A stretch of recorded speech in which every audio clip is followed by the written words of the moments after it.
तो last class में हम लोग इतिहास के एक टॉपिक पर चर्चा कर रहे थे, उसको हम लोग आगे करते हैं। और जो आप लोग का कंफ्यूजन था कि who was the founder of Harappa civilization, कौन था सिंधु घाटी सभ्यता के संस्थापक या निर्माता, कौन लोग थे, तो हम लोग देखे थे कि अलग अलग स्कॉलर या अलग अलग विद्वान ने अलग अलग अपना अपना तर्क दिया था, अपने अपने फैक्ट रखे थे। उसमें जो इम्पेरियलिस्टिक हिस्टोरियन थे या साम्राज्यवादी इतिहासकार थे, उन्होंने ये कहा था कि जब दरअसल सिंधु घाटी सभ्यता के लोग मेसोपोटामिया के ही लोग थे और उन्हीं से इन्फ्लुएंस होकर के ये सिविलाइजेशन डेवलप हुआ था। फिर हम लोगों ने ये देखा कि नहीं, इंडियन जो स्कॉलर थे या इंडियन जो विद्वान थे, उन्होंने कहा कि नहीं नहीं, यहीं के लोग थे, बाहर के नहीं थे, और दरअसल आर्य ही थे सिंधु घाटी सभ्यता के संस्थापक या फाउंडर। अब ये दोनों कंट्रोवर्सी चलता रहा, लेकिन रिसेंट में जो एक्सेप्टेड थ्योरी है, स्वीकृत या सर्व स्वीकृत जो थ्योरी है, वो ये कहता है कि दरअसल सिंधु घाटी सभ्यता एक क्रोनोलॉजिकल डेवलपमेंट है, क्रमिक विकास का परिणाम है। तो उस थ्योरी को हम लोग समझ लेते हैं तो देन हम समझ जाएंगे कि क्या था वास्तविक। उसके बाद से फिर हम लोग देखेंगे कि इंडस वैली सिविलाइजेशन के क्या क्या कैरेक्टर था जिसके वजह से पूरे वर्ल्ड में फेमस है। वर्ल्ड के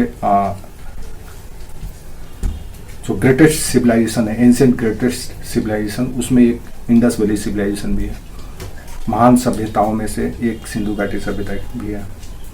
तो आज हमारा है development theory of Indus valley civilisation या chronological development theory of Indus valley civilisation, Sindhu घाटी सभ्यता के क्रमिक विकास का सिद्धांत। ये सिद्धांत ये आपको बताएगा कि दरअसल सिंधु घाटी सभ्यता अचानक नहीं विकसित हो गया।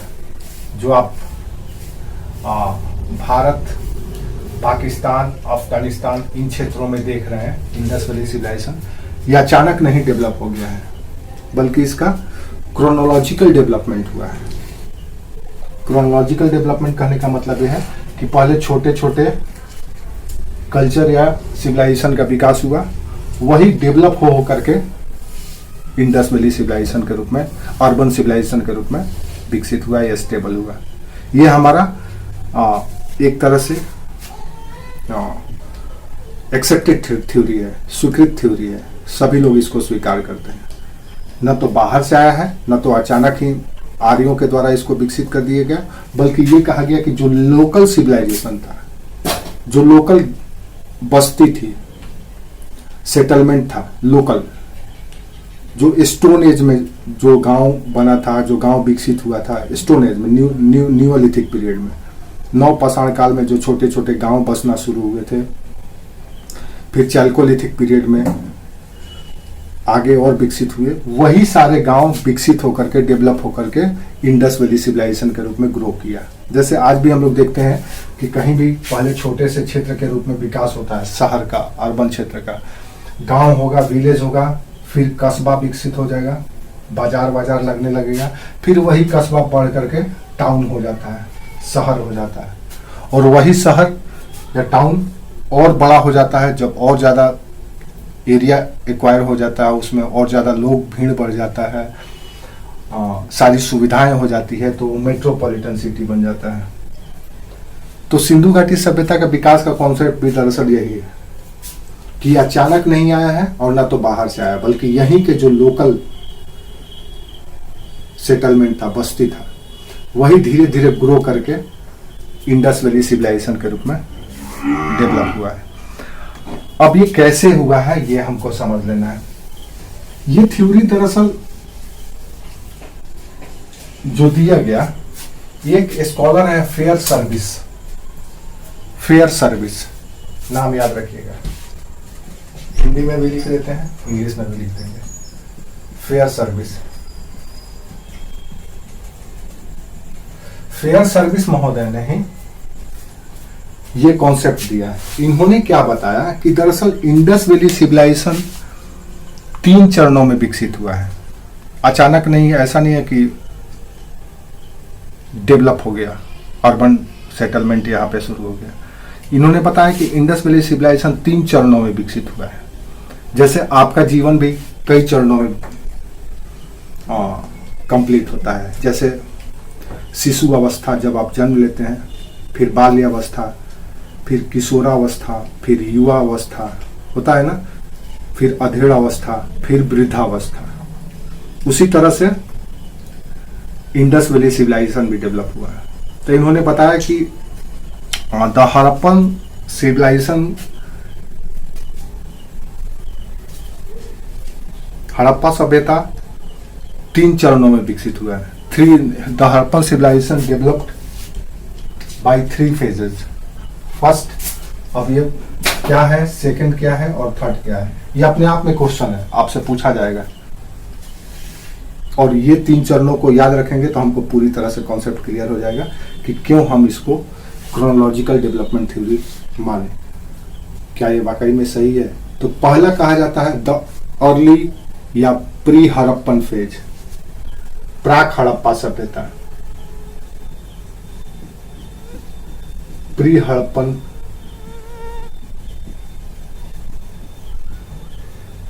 Phase, PH phase, pre Harappan phase. ये प्री हड़प्पन फेज का जो टाइम पीरियड बताया गया है, ये कहा गया कि 3200 BC से लेकर के 2500 BC तक का जो टाइम पीरियड था, 3200 BC से 2500 BC तक, ये प्री हड़प्पन फेज था। यानी हड़प्पा सिविलाइजेशन विकसित होना शुरू हुई थी।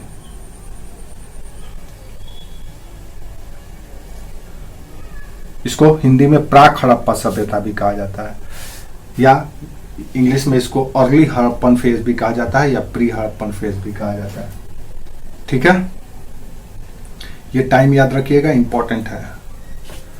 क्या था इसका कैरेक्टर वो हम समझेंगे अभी। दूसरा जो चरण था उसको मेच्योर हड़प्पा पीरियड कहा जाता है, या आप कह सकते हैं कि युवा हड़प्पा या प्रौढ़ हड़प्पा सभ्यता, मेच्योर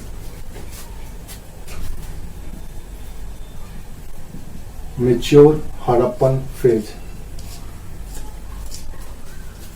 इसमें क्या हुआ वो हम बात करेंगे। ये टाइम पीरियड था इसका लगभग 2500 से 1900 BC तक, कहीं कहीं पे 2600 भी मिलेगा, तो आप कंफ्यूज मत होइएगा। 2600, 2500 से 1900 BC तक 100 का अंतर नहीं होगा, या तो 2500 देगा या फिर 2600 देगा, तो अलग अलग किताब में अलग अलग आपको मिलेगा।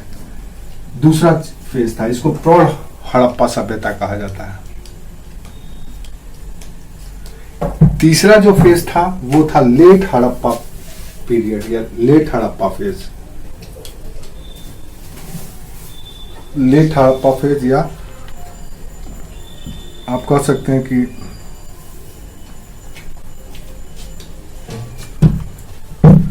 उत्तर हड़प्पा चरण,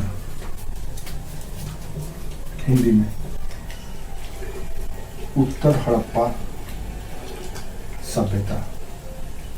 यानी इस समय ये डिक्लाइन होने लग गया था, ये पतन की ओर चल दिया था। लेट हड़प्पन फेज ये लगभग 1900 BC से लेकर के 1300 BC तक था। 1900 ईस्वी पूर्व से 1300 BC तक।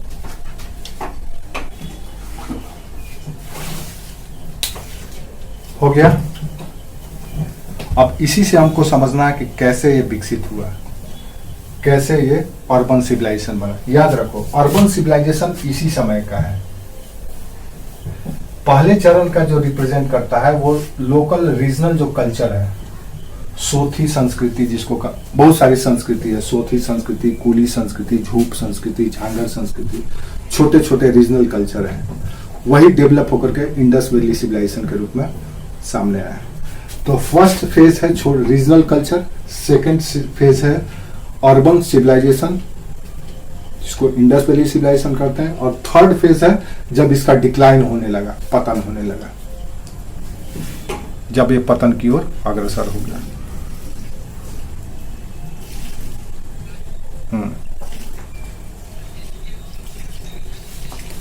स्क्रीन टेढ़ा दिख रहा है ना, 1 मिनट रुक जाओ, अभी ठीक है, 1 मिनट रुक जाओ, हम कर देते हैं। हमको भी आज लग रहा है थोड़ा सा अटपटा हुआ है।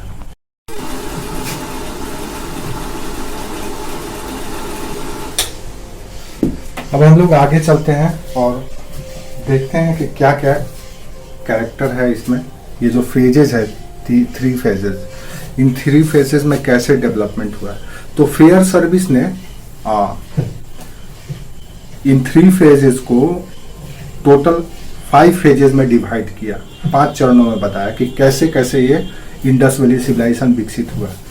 तो इन्होंने बताने के लिए सिंपल सा एक आपको फॉर्मूला बता देते हैं, समझने के लिए आपको आसान होगा कि कैसे इन्होंने समझाया। तो इन्होंने कहा कि दरअसल सिंधु घाटी सभ्यता 5 चरणों में विकसित हुआ है, 1, 2, 3, 4 एंड लास्ट 5, ऐसे बताया इन्होंने। इस तरह से डेवलपमेंट हुआ है। इन्होंने कुछ साइट खोजा फेयर सर्विस में और बताया कि ये साइट्स जो हैं कैसे एक छोटे से रीजनल कल्चर से डेवलप होकर के अर्बन सिविलाइजेशन बना। उन्होंने कुछ साइट खोजा, जैसे कि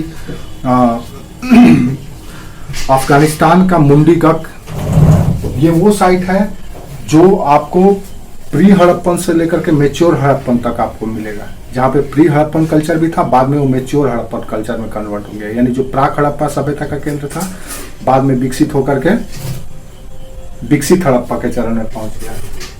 तो पहला था मुंडी गक।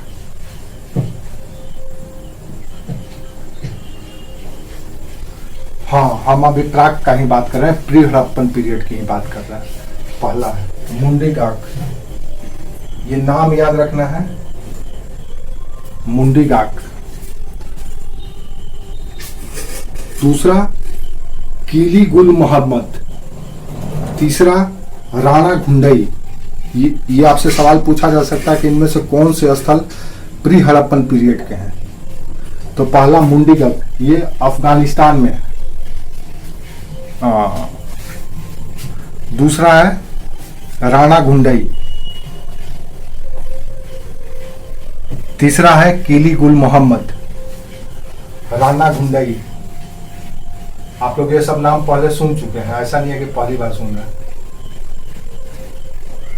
कीली गुल मोहम्मद,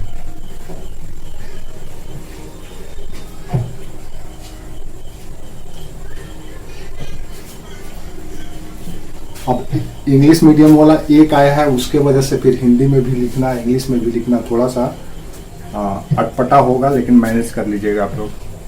जो इंग्लिश मीडियम वाला है वो अपना इंग्लिश में लिखेगा, स्क्रिप्ट अपना इंग्लिश रखेगा, जो हिंदी मीडियम वाला है वो हिंदी में लिखेगा।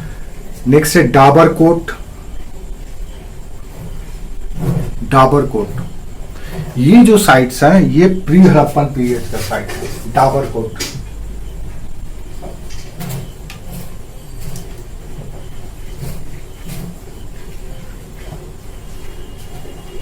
मुंडी गक, राणा घुंडई, किली गुल मोहम्मद और डाबरकोट, ये सारे साइट्स को फेयर सर्विस ने इनोवेट किया, खोजा और असेसमेंट निकाला, मूल्यांकन किया कि भाई ये जो साइट है, यही साइट बाद में डेवलप होकर के इंडस वैली सिविलाइजेशन में कन्वर्ट हुए, या develop Indus urban Indus valley civilization में कन्वर्ट हुए। इन्होंने क्या क्या ऑब्जर्व किया जिससे इनको लगा, अनुमान हुआ कि कैसे ये आगे विकसित हुआ। तो इन्होंने बताया, ये साइट हो गया, मिटा दें, ये साइट का नाम याद रखना है। ये साइट आपको थोड़ा हाई लेवल के एग्जाम जब देने जाएंगे तब पूछा जा सकता है, लो लेवल के एग्जाम में सिर्फ इतना नहीं पूछा जाएगा, लेकिन जब थोड़ा सा हाई लेवल के एग्जाम देंगे आप लोग फ्यूचर में, तो आप लोग को पूछा जाएगा।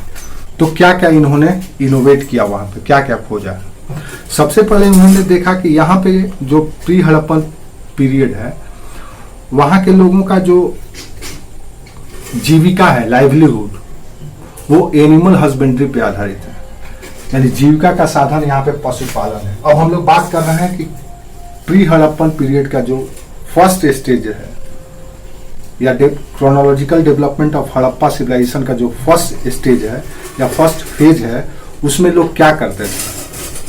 तो कैसे उनका जीवन चेंज होता गया, तो हमने 5 चरणों में इसको क्लासिफाई किया। पहला स्टेज या पहला phase, second phase, third phase, fourth phase and 5 phase. 5 phase में वो पूरी तरह से सिविलाइजेशन पूरी तरह से डिक्लाइन कर जाता है, पतन हो जाता है। तो स्टार्ट कहां से होता है, तो स्टार्ट जब हमको जानना है तो हमको जानना पड़ेगा कि पहले वो कैसे रहते थे, कैसा था जीवन। तो ये दरअसल न्यूलिथिक फेज को रिप्रेजेंट करता है, नवपाषाण काल का। इस समय लोग पशुपालन करते थे, एनिमल हस्बेंड्री करते थे और इनका यही जीविका का साधन था, इसी पर ये निर्भर थे। अब देखो ये पशुपालन से कैसे इंटरनेशनल ट्रेड करने लगेंगे। यही लोग जो अभी सिर्फ पशु को पाल रहे हैं और एक झूम खेती कर रहे हैं, शिफ्टिंग फार्मिंग कर रहे हैं, यही लोग बाद में इंटरनेशनल ट्रेड करने लगेंगे जब डेवलप सिविलाइज हो जाएंगे, डेवलप सिविलाइजेशन को रिप्रेजेंट करेंगे, जब विकसित सभ्यता को का प्रतिनिधित्व करेंगे तो ये इंटरनेशनल ट्रेड भी करने लगेंगे। इराक से, ईरान से, मिस्र से, इन सब देशों के साथ इनका ट्रेड होगा, अफगानिस्तान से। लेकिन अभी शुरुआत है इनका पशुपालन से, जैसे गांव में होता है। गांव के में इकोनॉमी का बेस क्या है, एग्रीकल्चर और एनिमल हस्बेंड्री। और अभी थोड़ा सा लोग ज़्यादा ये हो गए हैं तो फिशरीज भी करने लगे हैं और कमर्शियल खेती भी करने लगे हैं, नहीं सब्जी उगाने लगे हैं और पता नहीं क्या क्या करने लगे हैं। पहले ऐसा नहीं था। तो शुरुआत इंडस वैली सिविलाइजेशन का यहीं से होता है। लोगों का जीविका का साधन पशुपालन था, उसी से अपना जीवन निर्वाह करते थे। इसके अलावा फार्मिंग भी करते थे, खेती भी करते थे, लेकिन शिफ्टिंग फार्मिंग था, झूम खेती करते थे। खेती होता था, हम लोग बात कर रहे हैं पहले चरण का, फिर बात करेंगे सेकंड फेज का, फिर थर्ड फेज का। इस तरह से देखेंगे कैसे डेवलप हुआ है। अचानक नहीं इंडस वैली सिविलाइजेशन कहीं से टपक पड़ा है या कहीं से कोई आ करके बना दिया है या आर्य करके बना दिए। यहीं के लोग थे, उन्होंने वो अपने विकसित होकर के उस मुकाम पे पहुंच गया। तो खेती करते थे, स्थान परिवर्तन खेती करते थे, शिफ्टिंग खेती फार्मिंग जिसको कहा जाता है। आज यहाँ की है, कल वहाँ की है। किसी क्षेत्र का, किसी एरिया का उर्वरक क्षमता कम हो गया, फर्टाइल रेट कम हो गया, देन वो शिफ्ट कर गए दूसरे जगह पर। तो इस तरह से वो करते थे। ईंटों का प्रयोग करते थे, कच्ची ईंट का प्रयोग करते थे, पकी ईंट का नहीं। सिंधु घाटी सभ्यता के लोग जो विकसित थे वो पकाई ईंटों का प्रयोग करते थे, ये कच्ची ईंट का प्रयोग करते थे। घर बनाने में कच्ची ईंट का प्रयोग करते थे। ये सब चीज याद रखना है, आगे कंफ्यूजन नहीं होना चाहिए, तभी पता चलेगा कि कैसे कैसे डेवलप हुए हैं।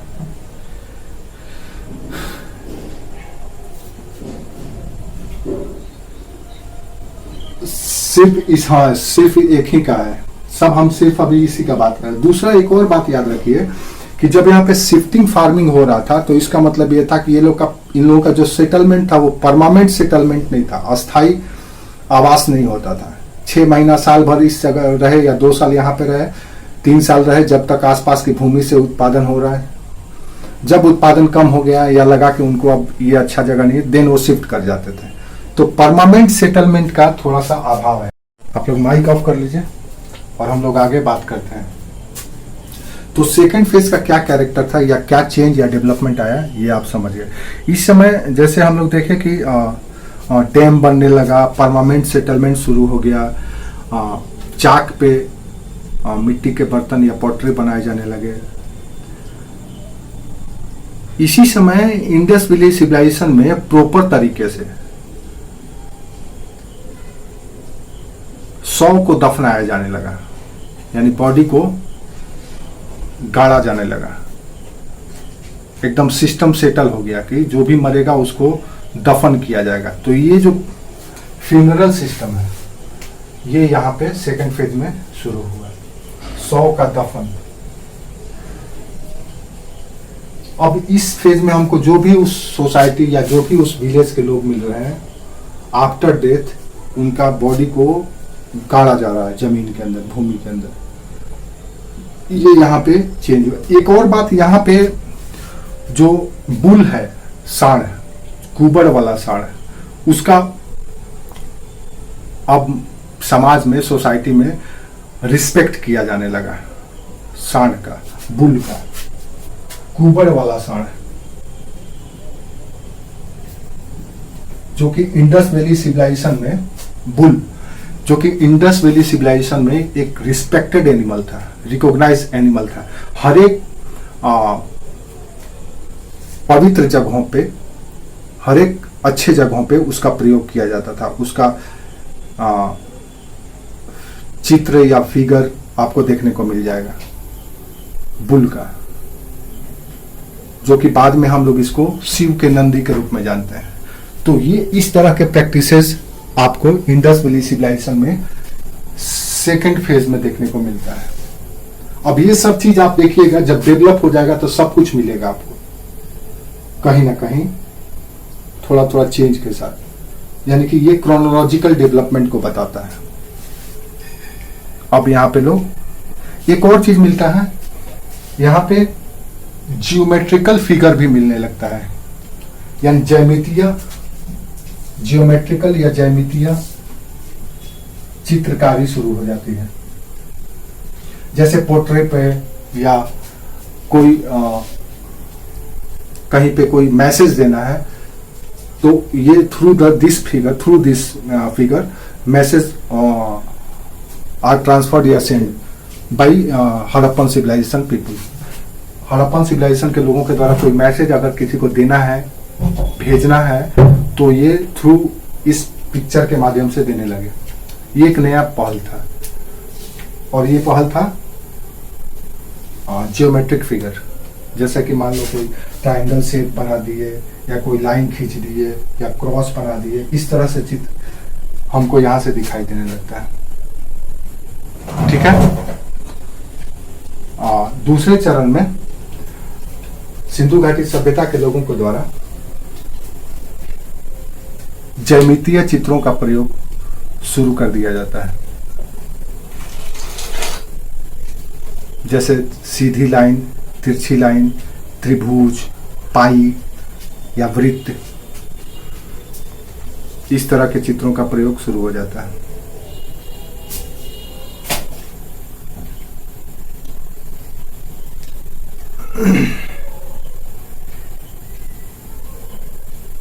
अभी तक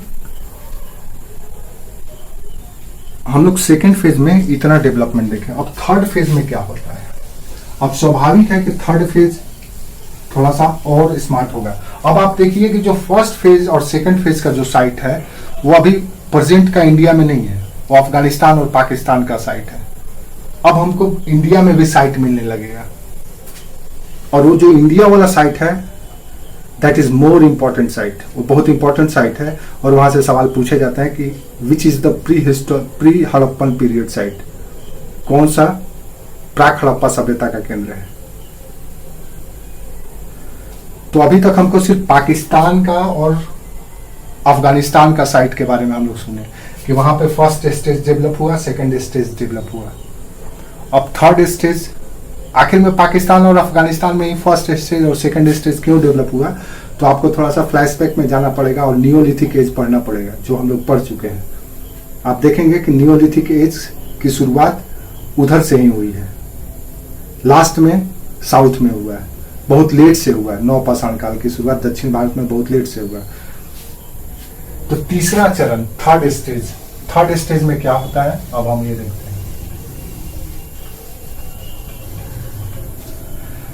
दो स्टेज कंप्लीट हो गया, तो इसको हम लोग मिटा देते हैं। और तीसरा स्टेज में हड़प्पा सभ्यता का साइट इंडिया में भी मिलने लगता है। Harappan civilization sites are found from Indian site, from Indian continent, Indian present Indian sites, वर्तमान के भारत के क्षेत्रों में भी मिलने लगता है। तीसरा चरण में भारत में भी मिलने लगता है।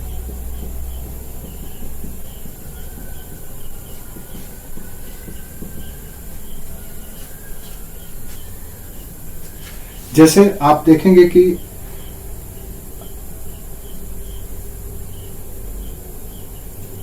राजस्थान में बीकानेर में एक जगह है सोथी, बीकानेर जिला है राजस्थान में।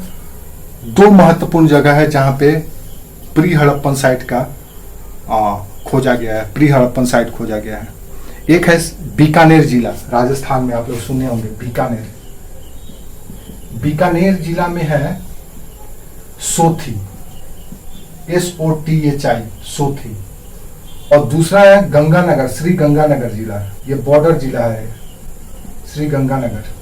यहां पे है कालीबंगा। ये दो महत्वपूर्ण साइट हैं भारत में, प्रेजेंट के इंडिया में। डिवीजन से पहले वाला इंडिया अगर बात करें तो पूरा पाकिस्तान पहले भारत ही था। तो पाकिस्तान के जो भी साइट्स है वो सब के सब इंडियन कॉन्टिनेंट में ही काउंट किया जाता था, लेकिन अब डिवीजन हो गया था तो इसलिए अभी हम उसको पाकिस्तान में ही मानते हैं। और प्रेजेंट में अगर आपसे पूछा जाए कि वर्तमान में भारत में प्री हड़प्पन साइट कौन कौन है, तो एक सोथी और दूसरा कालीबंगा महत्वपूर्ण साइट। और भी साइट है लेकिन दो महत्वपूर्ण साइट है। इसी तरह से सिंध में है आमरी, मोहनजोदड़ो और कोटदीजी।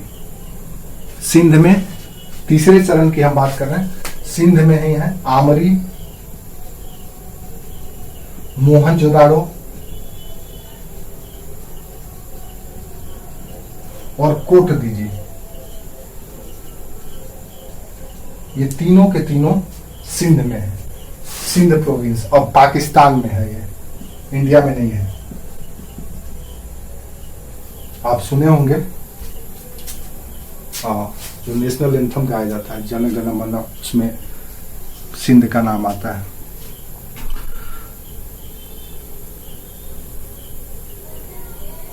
अब इस चरण में या इस फेजेज में क्या हुआ? अब इस फेजेज में हुआ ये कि कृषि या फार्मिंग जोरों पे होने लगा। तो कृषि का विकास या विस्तार, expansion of the agriculture land या डेवलपमेंट ऑफ एग्रीकल्चर लैंड, कृषि का विकास, कृषि भूमि का विकास किया गया, का विकास या विस्तार। विस्तार यानी कि कल तक कुछ ही क्षेत्रों में खेती की जाती थी, अब नए नए क्षेत्रों को काट करके उसको डेवलप किया जाने लगा। एक फॉर फार्मिंग या एग्रीकल्चर, खेती करने के लिए अब नए नए क्षेत्रों को प्रयोग में लाया जाने लगा। तो स्वाभाविक है कि दो चीज हुआ होगा, एक तो लोग सेटल हो गए होंगे और पॉपुलेशन ग्रोथ हो गया होगा। नहीं,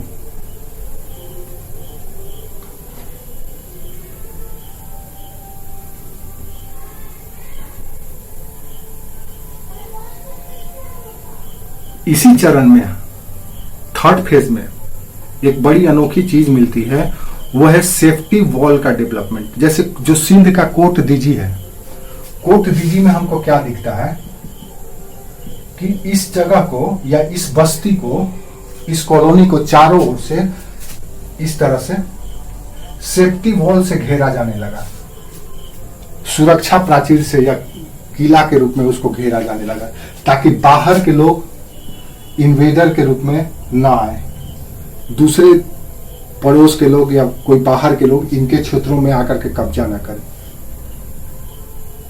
अब हुआ ना पॉलिटिकल सेपरेटाइजेशन, राजनीतिक पृथककरण की शुरुआत हो गई। सभी लोग अब अपने अपने क्षेत्र को लेकर के सेंसिटिव हो गए, संवेदनशील हो गए कि हमारा जो एरिया है हम उसको अपना सुरक्षित रखेंगे। जैसे आज भी हम लोग करते हैं, हम लोग अपने भूमि को चारों ओर से बाउंड्री दे देते हैं ताकि कोई